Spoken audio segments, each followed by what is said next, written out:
Tiger सबसे ऊपर है और उसके बाद है दिक्पाल छिंगावत। हाँ, पर यहाँ तो सबसे अमीर कृतेश ही है ना। कामिनी ने बात छुपाने के लिए कहा। क्या बात है अभिनव, इतनी हंसी क्यों आ रही है भाई? इतने में एक लड़की ने अभिनव की तरफ देखते हुए पूछा। इतने में एक और लड़की ने कहा, पहले तो ये बताओ कि इसे यहाँ बुलाया किसने है? मैंने बुलाया है, ये भी हमारा क्लासमेट रहा है। नहीं, हम लोग क्लास में जरूर साथ बैठते थे, लेकिन अब हम साथ नहीं बैठ सकते। हाँ, मैंने भी सुना है कि ये डिलीवरी बॉय की नौकरी करता। मुझे लगता है कि आप लोगों को मेनू देखना चाहिए, खाना बनने में भी तो टाइम लगता है ना। अभिनव ने बात पलटते हुए कहा। वो इनमें से किसी को भी जवाब नहीं देना चाहता था, लेकिन उसकी इस बात से बाकी लोग भड़क उठे।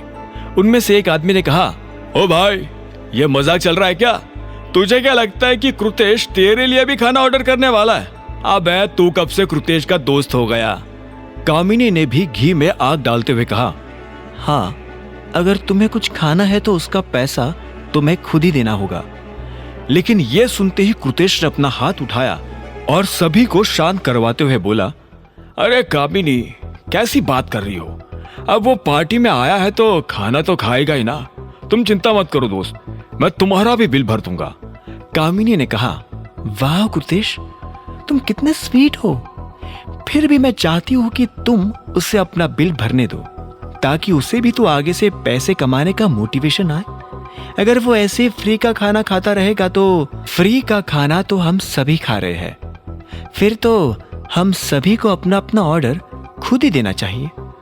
इतने में गरिमा नाम की एक लड़की ने कामिनी की बात काटते हुए कहा। वो बाकी लोगों की तरह अभिनव का मजाक नहीं उड़ाया करती थी। अरे छोड़ो भी गरिमा, क्यों बात को बढ़ाना? मैं कह रहा हूं ना, मैं पे कर दूंगा, कृतेश ने कहा। तो फिर अभिनव को तुम्हें थैंक यू बोलना पड़ेगा, कामिनी ने कृतेश की बात के जवाब में कहा। अभिनव अपनी जगह से खड़ा हुआ और बोला, एक मिनट रुकिए, कोई भी ऑर्डर मत देना, मैं अपना क्रेडिट कार्ड लेकर आता हूं। क्या? क्यों मजाक कर रहा है भाई? पागल हो गया है क्या? पता भी है यहाँ एक प्लेट खाने की कीमत क्या है? अभिनव ने अपने कंधे उचकाते हुए कहा। उसकी तुम लोगों को चिंता करने की जरूरत नहीं है, मैं अभी आया। इतना कहते ही अभिनव उस कमरे से बाहर निकल गया था। जैसे ही वो बार में दाखिल हुआ तो अचानक से उसकी नजर एक लड़की पर पड़ी। वो एक आदमी के पास बैठी हुई थी जिसने अजीब से कपड़े पहने हुए थे। वो लड़की उससे दूर होने की कोशिश कर रही थी, लेकिन वो लड़का उसे बार बार अपनी तरफ खींचने की कोशिश कर रहा था। जैसे अभिनव ने थोड़ा पास जाकर देखा तो उसे पता चला कि ये लड़की और कोई नहीं बल्कि उसकी पत्नी अनन्या है। हाथ हटा! अभिनव उस आदमी पर जोर से चिल्लाया। उसकी आवाज सुनते ही 3 और लोग अपनी कुर्सी से उठे और अभिनव को घेर कर खड़े हो गए। उनमें से एक आदमी ने कहा, ए भाई, कोई दिक्कत? मैं तेरा भाई नहीं हूं, ये मेरी बीवी है, हाथ हटा ले नहीं तो तोड़कर फेंक दूंगा, अभिनव ने कहा। उन्होंने अभिनव को कंधों से पकड़ा और उसे खींचकर बाहर की तरफ ले जाने लगे। अभिनव जानता था कि वो उसे इसलिए बाहर ले जा रहे थे ताकि वहां उसके साथ मारपीट कर सके। अभिनव भी यही चाहता था। वो बार के अंदर लड़ाई करके फिर से अनन्या और उसके परिवार के सामने गुंडा साबित नहीं होना चाहता था। कुछ ही सेकंड्स में वो अभिनव को पीछे के दरवाजे से बाहर ले आए और उसे जमीन पर पटक दिया। वहां काफी अंधेरा था, ऐसे में किसी के लिए भी वीडियो बनाना या फोटो खींचना मुश्किल था। अब अगर 1 सेकंड भी यहां दिखाई दिया ना तो लात मारकर नोएडा पहुंचा दूंगा, चल निकल यहां से, एक आदमी ने अभिनव को धमकी देते हुए कहा। इतना कहते ही अभिनव ने उसके पेट में एक जोरदार लात मारी और वो आदमी बहुत दूर जाकर गिरा।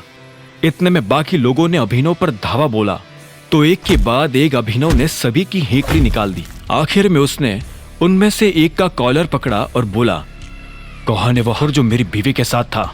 बता। वो डॉन है, हमारा बॉस। हमको नहीं पता था कि वो लड़की हमारी भाभी है। वो जब अंदर आई तो डॉन की नजर उन पर टिक गई और उसके बाद। इससे पहले कि वो आगे कुछ कह पाता, अभिनव ने उसे एक और लात मारी और वो लड़का नीचे गिर गया। अभिनव का दिमाग खराब हो गया था।